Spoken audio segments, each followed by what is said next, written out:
Brice Malonga, au fait, on va se tutoyer, hein. Tu es un arrangeur. Parle-nous un peu c'est quoi au fait ce travail d'arrangeur? Qu'est-ce que tu fais concrètement? Bah déjà le travail d'arrangeur, c'est donner un sens à une chanson. En fait, quand je dis une chanson, ce n'est qu'un lyrics, des paroles, qui n'a pas une musique. Et il faudra déjà que tu arrives à créer toutes ces musiques, tu arrives à définir une tonalité pour que le chanteur soit bien. Avoir un beat, ce qu'on appelle un rythme, quoi.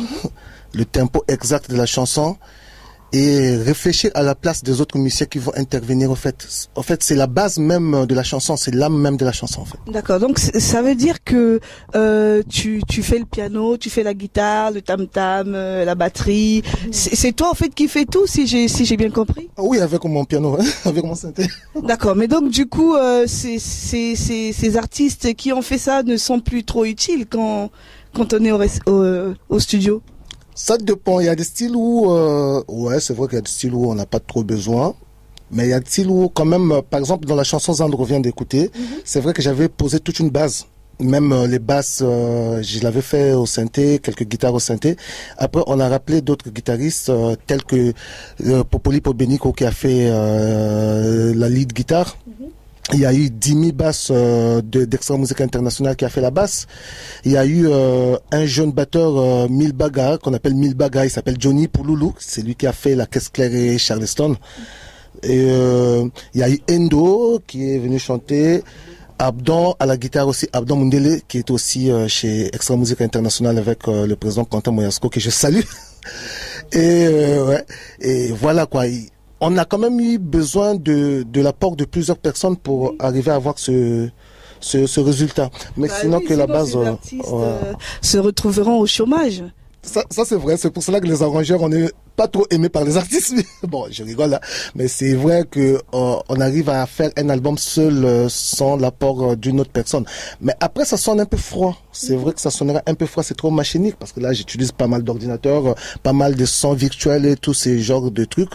Mais l'humain a toujours un apport hyper, en fait, un apport qui propulse plus, ouais, un apport capital, quoi. Qui propulse plus l'arrangement, quoi. Ça donne plus de vie, au fait. D'accord. Voilà. Et donc, mais Brice Malonga, au fait, tu es le pilier quand même hein, de la musique, mais étant derrière les caméras, on te voit pas trop. Donc c'est pour ça qu'aujourd'hui, c'est une occasion aussi hein, de pouvoir voir vraiment qui est ce Brice Malonga, parce que tu as quand même fait des arrangements pour plusieurs musiciens.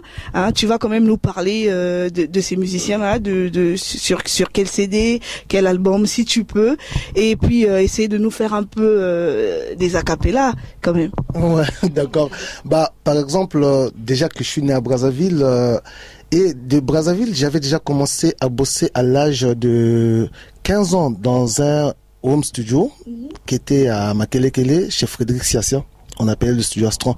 Et de là-bas, j'avais fait l'album BEM 25 de Charman. D'accord. J'avais encore 15 ans. Et l'album de Cosmos Muntwari, Le Congo de détresse, j'avais encore 15 ans.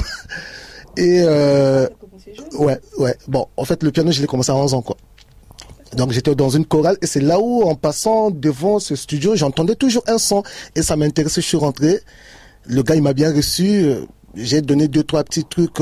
En plus, c'était l'album de le feu général Makumanzambi, Sébastien Neman, dont j'ai intervenu sur au moins 4 titres avant que 4 albums avant que j'arrive en France.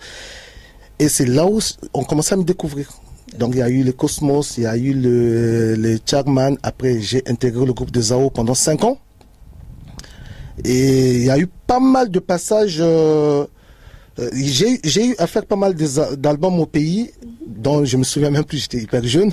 En ce temps-là, pour moi, c'était de l'amusement. Hein, tu vois, je jouais au synthé, une passion, quoi. Jusqu'au jour où Quentin Moyasco m'a découvert au Congo. Et on est arrivé en France, c'est là où on a fait l'album Merci, dans la chanson Likasso.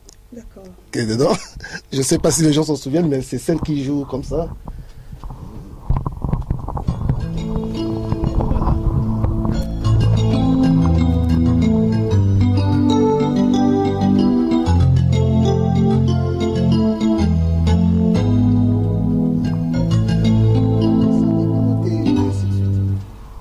dans cette chanson qui est dans cette chanson qui est dans cet album.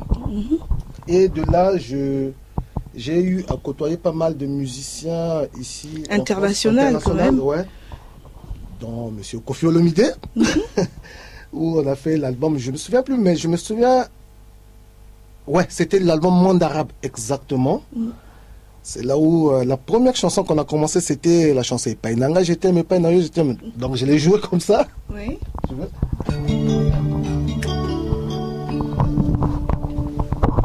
Donc c'est à peu près ça.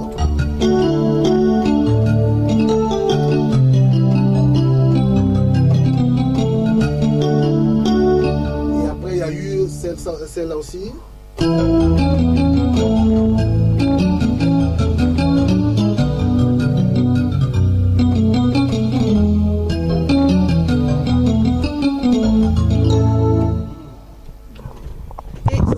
Et donc, quand vous jouez comme ça veut dire que c'est vous qui donnez la tonalité à la chanson de Kofi ou c'est Kofi qui a la tonalité et vous le suivez?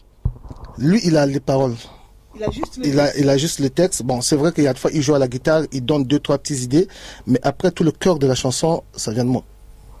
Lui, il a ses paroles, il a 2-3 petites idées. Et par rapport à ces 2-3 petites idées, je commence à construire la base musicale, le tempo, la tonalité, comment est-ce qu'il devrait chanter. En fait, je dois le mettre à l'aise, quoi. Un chanteur, il faudra qu'il soit à l'aise parce que moi, je suis que l'arrangeur accompagnateur. Le lead, c'est lui, il faudra que je le mette à l'aise pour que la chanson donne ce qu'on entend dans les... Et à part la rumba, vous avez, est-ce que vous avez essayé dans l'univers, c'est-à-dire européen ou zouk ou je sais pas, rap, hip-hop, R&B, vous êtes resté au fait dans la rumba, seulement dans la rumba? Non, je ne suis pas resté dans la rumba. C'est là où les gens se trompent un peu à mon compte. Parce qu'ils pensent que le Brice Malonga c'est le gars rumba et tout machin. J'ai été le clavier de Bisson à Bisson avec Passy. D'accord. Notamment, on venait de finir un album qui est sorti d'une antillaise, Lydia Laurence. Il n'y a que du zouk, mazurka, que de la musique afro-caribéenne. J'ai fait pas mal de cabarets où on faisait que de l'afro-jazz ou de l'afro-mix, où j'ai aussi bossé avec un artiste français mais qui est encore en herbe, mais ça c'était plus de la house music, où il y a d'autres arrangements qui sont pas des arrangements qu'on fait dans la rumba, où il y a d'autres accords qui sont de l'ordinaire, quoi, voilà. D'accord. Est-ce que tu peux nous faire quelque chose en dehors de la rumba, un petit temps dans le zouk ou ouais. Et je le joue là. Oui. Ouais. Bon, un petit truc en zouk, genre.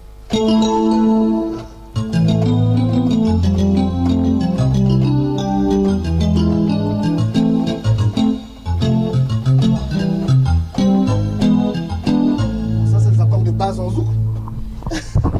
C'est génial, hein, mesdames et messieurs. Comme vous pouvez constater, quand on est au studio Loni, on n'a plus envie de rentrer chez soi, parce que c'est là où il y a de la bonne musique. En tout cas, nous voyons ces artistes-là, ces piliers-là, en train de nous montrer au fait leur talent, et ça ne peut que nous rendre heureux. Donc tout à l'heure, je venais de vous jouer quelques extraits de Kofi que j'ai fait dans son album, mais sinon j'ai eu à faire aussi Droit chemin avec Fali. J'ai essayé de bosser avec Ferré, mais bon, on n'a pas été jusqu'au bout. Et il y a eu Papa Wemba, dont j'ai bossé sur pas mal d'albums aussi. Il y a eu Werason, où j'ai bossé aussi avec. Même là, Papa Wemba, on venait de finir 2 de ses chansons qui vont sortir dans son nouvel album là. Ça fait un mois qu'on a fini, voilà, exactement. Et Bozi Boziana, Roga Roga, exactement, dans la même noire, les synthés, c'est moi qui les ai faites. Doudou Kopa, Indépendance Day, c'est moi qui ai fait tous les arrangements. Énormément d'artistes, voilà, à peu près ça, quoi.